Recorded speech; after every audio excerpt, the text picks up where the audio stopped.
Hey y'all, let's get started. So this month we're going to be making our little sign that's shaped like a house and it has your family names on it. So if you want to, you can just go ahead and open up your bag and take out all of your materials that you're going to need. The only thing I grabbed extra is a hammer and a pair of scissors, which I might not need those, but just in case. And I also got a little poker tool, which in my case is just a needle taped to a stick, so it's not anything very fancy. You can just use your fingernails. That's just to peel the vinyl off at the very end. I'm going to leave the nails in the bag and just set these down for now. So anyway, this is to peel at the end. You don't have to have it. You can use your fingernails, like I said, or you can use like a safety pin or a needle or anything like that you have. Okay, so I'm going to set that aside. The first thing that I need, I dropped a nail. Stick this in here. Okay, so the first thing we're going to do is just sand all of our pieces, okay? So on your roof pieces, you want to just go all around and take off all those little splintery spots, okay? So just get that as smooth as you like. Careful not to nick yourself or anything. So kind of just get all those edges, little back and forth, okay? I'm going to do that on my little roof pieces. And then same thing on my house. On my house, I'm going to go all around all of these edges, just kind of like back and forth motions. We want to make sure you're sanding enough that you're not going to get any splinters when you go to work on this, okay? So again, you just make my way all the way around, even getting that bottom, make sure that it's nice and flat. All right. So nothing too crazy. It shouldn't take more than a couple of minutes, but you can sand as much as you want to just get all of those little pieces off, okay? So now I'm going to kind of decide which one do I want to be the front and which one do I want to be the back, okay? It doesn't really matter. They should be the same, but just in case you happen to have like any kind of imperfection or something on there and you want to just look, mine has a footprint, so if you're lucky enough to get something like that, I'll make that my back, and so my front side is the one I'm going to stain, okay? So I'm going to roll my sleeves up and get me some brown out, okay? So now I'm just going to do a thin coat of brown on the front of this. I always like to spread it out as far as it'll go, and I'm actually going to cover the whole thing, so I don't actually have to do that. I really only need to do the spot where the names are going to go, but I'm going to distress mine at the end to kind of show a little bit of the brown through. And so because I know that I'm going to do that, I want to go ahead and just get brown everywhere. That way when I put my white on the top, I can see that brown come through a little bit, okay? But I'm going to rub on this brown. I'm just going to I like to stay with my one direction, so kind of up and down motion, because if not, if you do too many crazy motions, you'll be able to see that on your paint whenever you're finished, okay? Now you could, like I said, you can do as much of this as you want. You can actually go around even on the very sides if you want to. Really on the top isn't necessary since of course your roof will be right there. But if you want it to be darker than this, okay, so this is one of those steps that we call what you see is what you get, okay? So that whatever brown color this is what color your letters are gonna be. So if you want it to be darker, then you need to let this dry and then do another thin coat, okay? So no super thick coats because that creates texture and then the stencil will leak and all of that. So we don't want a thick coat, we're just doing a really thin coat. So I'm spreading out, I didn't even dip my sponge again. I'm just spreading out that same brown, okay?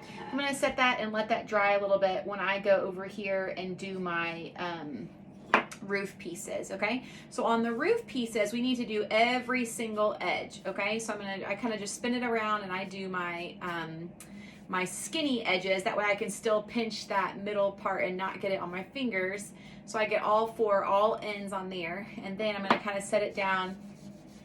And like I said, this is just preference. You can do this as much or as little as you want. So you can make it a light color, or you could just let that dry. It's gonna really soak up that first coat. The rougher the wood, the less that, the more that it soaks up so it gets a little bit darker.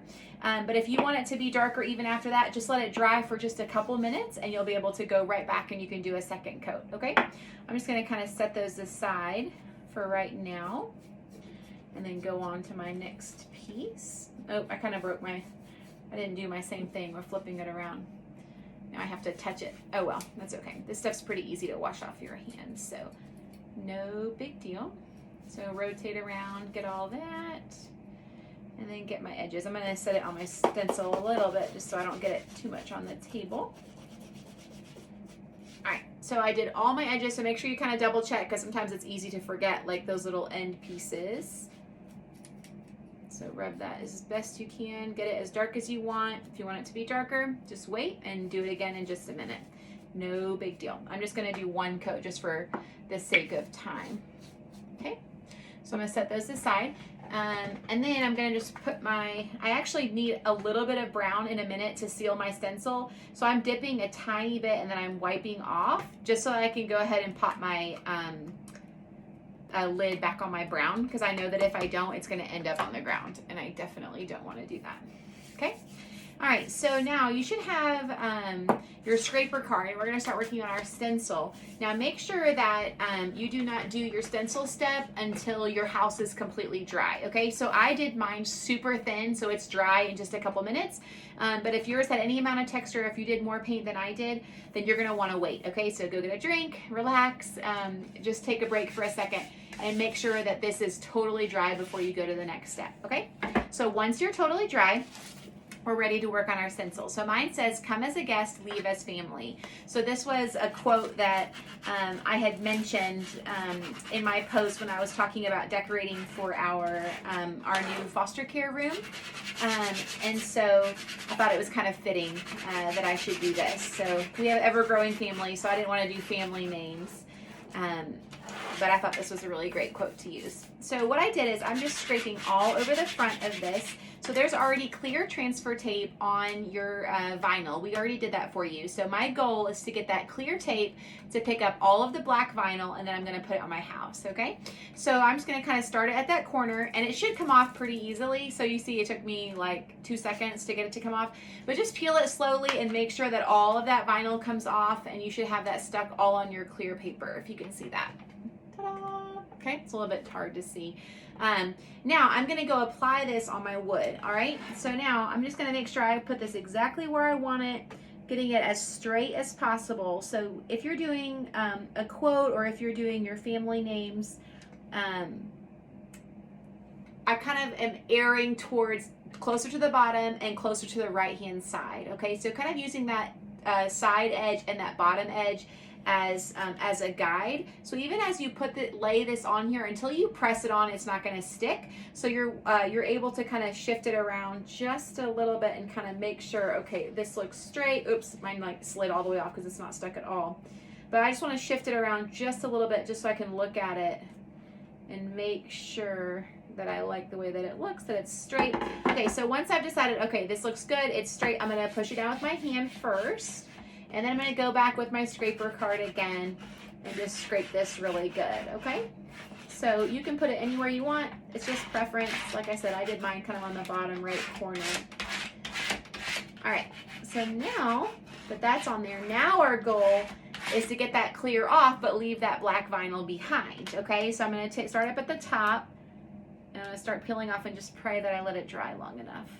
All right, so it should stick really well as long as you let yours dry all the way.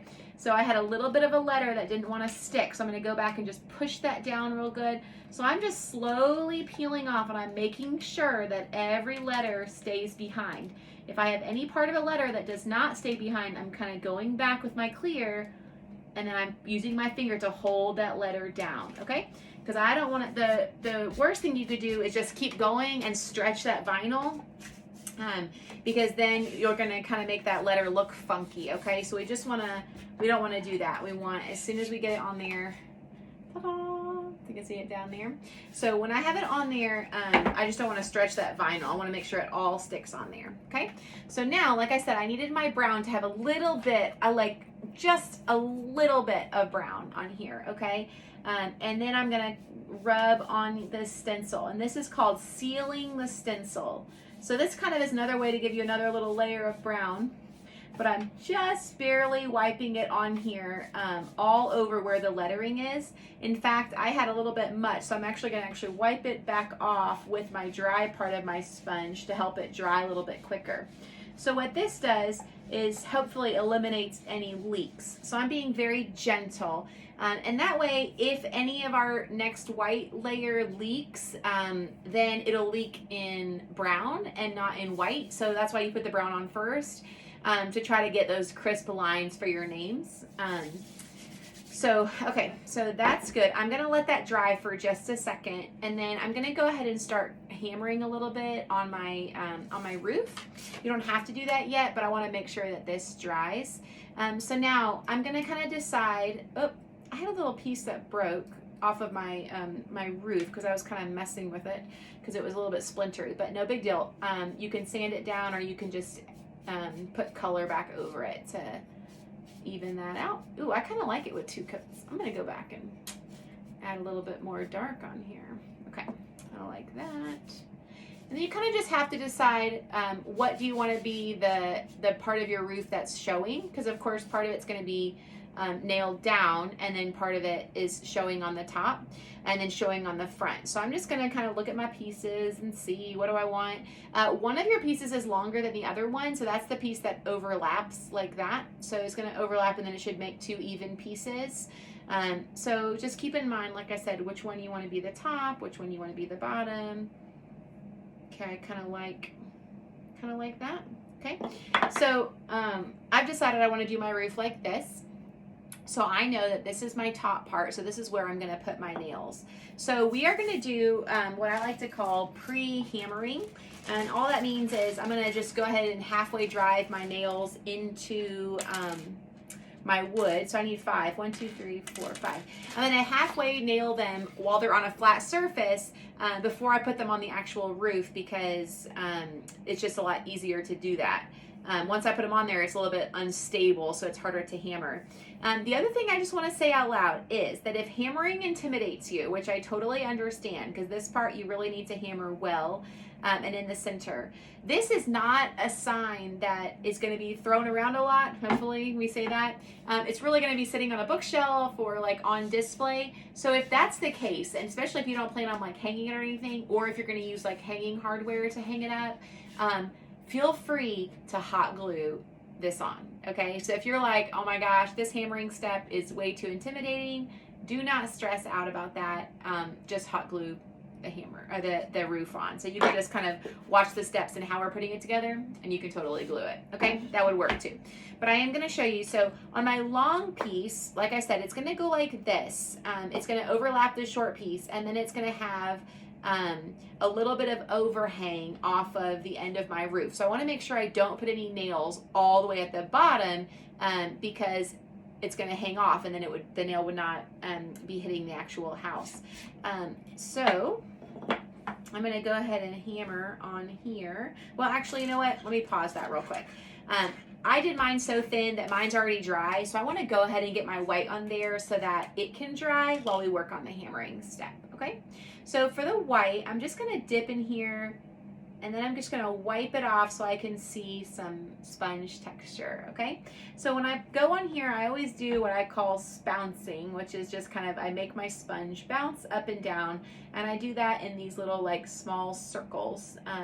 And I do that because I think it causes good coverage, and it also makes it look pretty even. I think that there's, if you just want to go quickly and you just kind of smear it on there, which I know is tempting to do because it is definitely faster, it just doesn't look as good, okay? Like I told you, I'm going for a little bit of a distressed look on this one. So I'm not necessarily going to be trying to get it 100% perfect, but if I need more paint, I'm dipping and I'm wiping off so I get sponge texture. I don't want to see big clumps of paint on there, okay? So a way to tell if you're using enough paint or not enough, or too much paint, is when you're going over these letters, you should still be able to see that outline of that vinyl, okay? If you cannot see them at all and all you're seeing is like paint texture, then you've got too much paint, okay? So really, while we're wiping this off, it should not go very far. Like I've already had to probably dip 4 times, and this is such a small house, so you can kind of get a feel for like how far the paint goes. So this whole house probably takes like 6 dips, okay? So I've got this a little bit left in the middle. Let's see if I can stretch the paint out that I have to get this done. All right, so I can still see my sponge texture. And again, I want a little bit of distressing. I'm gonna sand mine at the end, and so I don't mind if I have a little bit of brown showing. If you want that to be more solid, you're more than more than welcome to do a little bit more if you want to, okay? I can see my stencil, I see where I'm gonna be removing that. Now, I also need to get these sides, because these sides are gonna be showing when this project is said and done too. So I am gonna put a little bit of this paint on the sides. All right, so with that, you have to kind of smear it a little bit. And I'm gonna kind of just make sure I touch up that front if I smeared on the front at all. So I'm just gonna touch that just a little bit. Okay, I'm gonna rotate it. I don't necessarily have to get that top part, like where the triangle is, because that's where the roof is gonna be, and you won't be able to see that. But if you want to, that makes you feel better, helps you sleep at night, you go right on ahead. All right, so touch up anything that I smeared up here, and then we're gonna just let that dry. All right, so I can set that aside. I'm done with that. I'm gonna put the lid back on so I don't spill that anywhere. All right, I'm gonna make sure I don't have, oh, I got a little bit of white on my roof. So I'm gonna say, ooh, check that out. I think I'm actually gonna go ahead and do that. This, I'm gonna go ahead and sand my pieces of my roof to distress them. I love on wood pieces, I like just to do the edges. I just love the way it brings out the character. This is optional, you don't have to do this, but if you want to, you can see that you just stand right along those edges, the long edges and the short edges, and it just takes off some of that dark and it leaves behind just a light brown. And you get kind of that distressed look on there. So if you want to do that, you can go ahead and do that now. All right, so I'm going to do that on both of my pieces. Be a little bit easier than doing it once it's all assembled, so I can get to those bottom edges before it's hammered on to the house. All right, I love the way that looks. Okay, perfect. All right, back to hammering. Okay. So again, this is my big piece, my little piece. My big piece should be overlapping my little piece. So I am going to be putting one nail right there at the top that's going to connect the two pieces together. And then I'm just going to be putting two other nails on this long piece, just a couple inches apart, and those are going to actually nail into the roof. On my short piece, I'm just putting two nails on here that are going to nail into the roof, okay? So the most important part on this is going straight and going centered, okay? I have my little trusty hammer. I am going to make sure I go down about 1.5 inches or so. I'm going to start hammering here. So like I said, I'm just paying attention to make sure that it's really straight, okay? So I'm really centered into my board and I'm very straight, okay? So I didn't come through the other side. So I'm going to basically hammer until I'm starting to come through the other side, okay? And then I'm going to stop. So that's as far as I can hammer on this. Now, I'm only going to go down about 3 more inches down here. And I'm going to do the same thing here. So as I hammer, I'm just checking for center and straight. Okay, so I've gone about as far as I can go. If your nail's crooked at all, just hammer it, like tap it a little bit till it's really straight. Okay, so I have 2, one right close to the top, about 1 inch away from the top, and then about 3 inches down I've got another one, but I've got that big gap on the bottom so that I don't accidentally come off of the house. So if I laid this down, I can see this is where this one's going to go. I can see that it's not going to come off of this bottom of the house. Really, as long as you don't put it at the very bottom of that piece, it's not going to come off, okay? So I've got those two, and now for the longer piece, I'm going to do the same thing, but I'm also going to have this one up here, and it's just maybe 1/4 inch from the end, okay?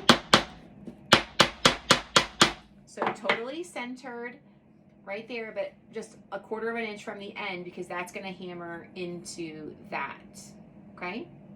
Actually came through a tiny bit. Knock that back to make it a little bit easier when we go to assemble it. Okay, and then again, I'm just going to kind of go down a couple inches. I'm staying centered. hammer in there pretty good. That way this nail is really sturdy when you're ready to go put your house together, okay? So next one.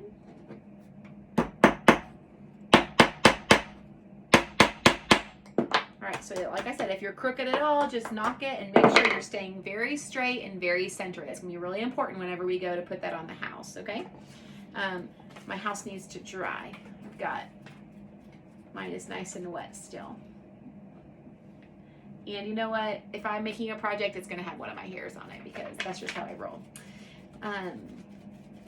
As I said, I wanted to make this sign for our foster bedroom. So we have been fostering for 5 years and 4 years in Virginia. Is that right?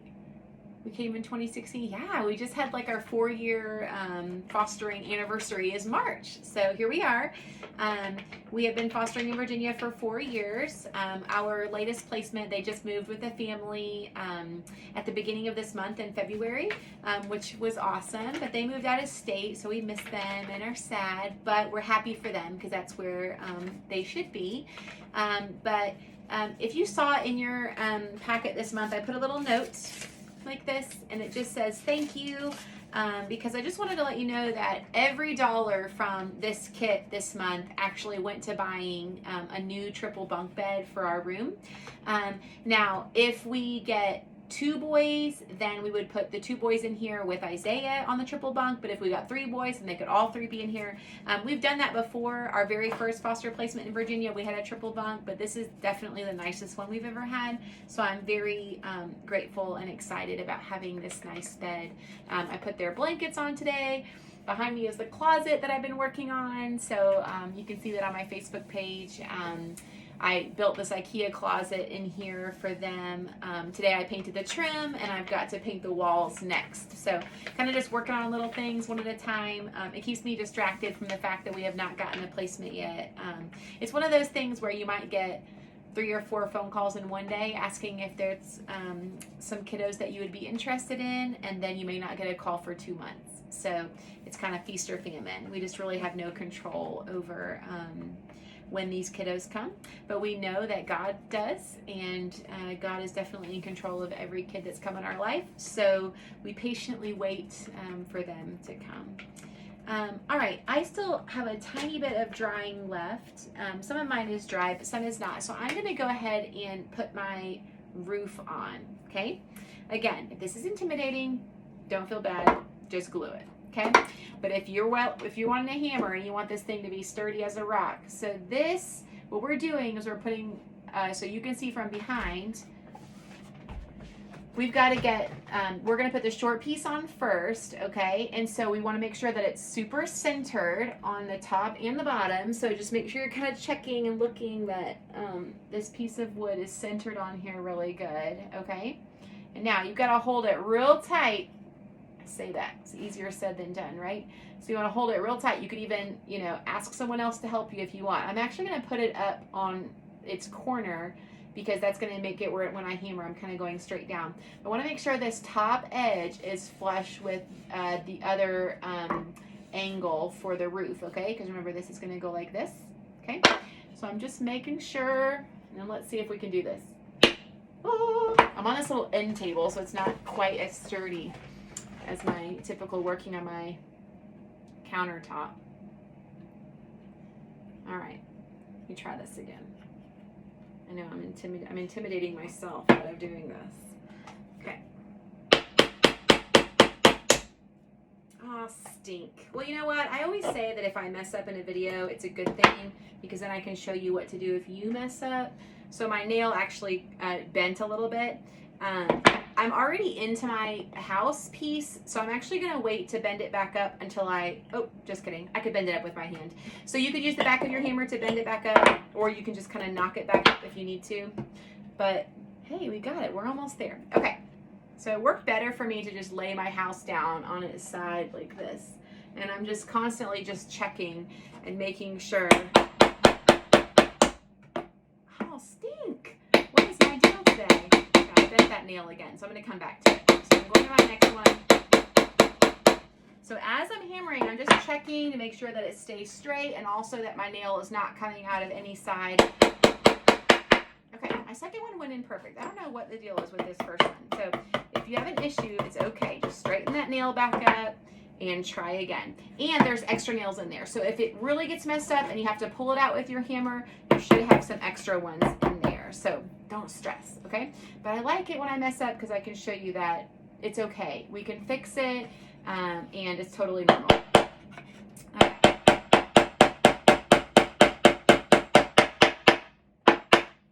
Ta-da! Okay, so I got it in there. Whew.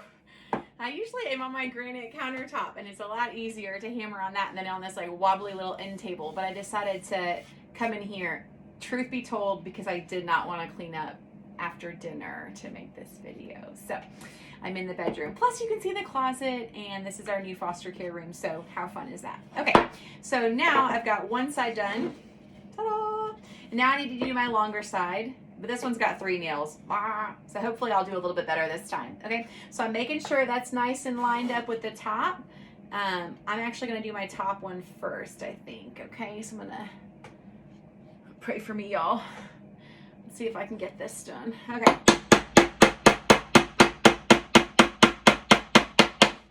Ta-da! Nothing broke, nothing chipped, nothing came through. We did it. Okay, so on the bottom part, I'm just gonna make sure that it's nice and, so I've got the top one in, but now I can adjust it a tiny bit just to make sure this is nice and even. Okay, so it's, once it's nice and even and centered, then you can go and again.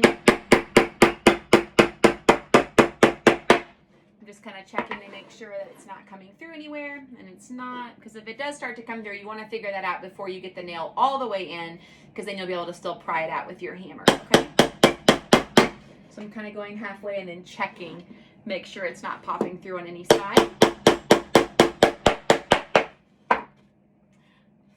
Ta-da, look at that cute little house. All right, so now that I took, a million years to do that, I can pop my letters off because it's dry. All right, so I'm just gonna start peeling all of these, and just be careful. Like I said, if you either do this step, you got to be super dry. You can use your fingernails or you can use this. I kind of just barely go under the edge of the vinyl, and as soon as you get a letter started, then it should just peel off pretty quickly. But you just want to be careful that you're not scratching this wood because it is pretty soft wood. You either got blonde wood or you got maple wood, kind of just depending on which batch you got. All right, how cute is this? Yeah, my letters look great, so I'm glad that we sealed the stencil because it really did make the letters come out real good.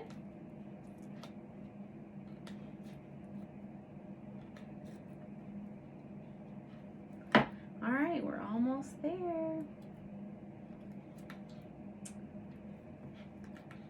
The other thing is, if you're like worried that you might have, might have to change your sign in the future, or if, you add someone to your family, you can totally do it on the back, okay? So you have this back side too, that you could, even right now, if you want to, before you put all your supplies away, if you think in the future you might have to redo this or add something, then go ahead and do this back part brown. And then in the future, if you need something, then just let me know and I'll print you a new stencil, and you could totally just do this on the back. Or if you want to have something that rotates, I'm totally okay with making you something for the back. But if not, then here we go. We've got our little sign all together and it came out great. I can't wait to see it on the dresser, and I'll post a picture, and make sure you send me pictures of your finished sign. So I hope you enjoyed it, and thank you again for supporting our family, and you are playing an important role in us as foster parents, and thank you for that. I hope you had a great time, and I will see you next month. Bye.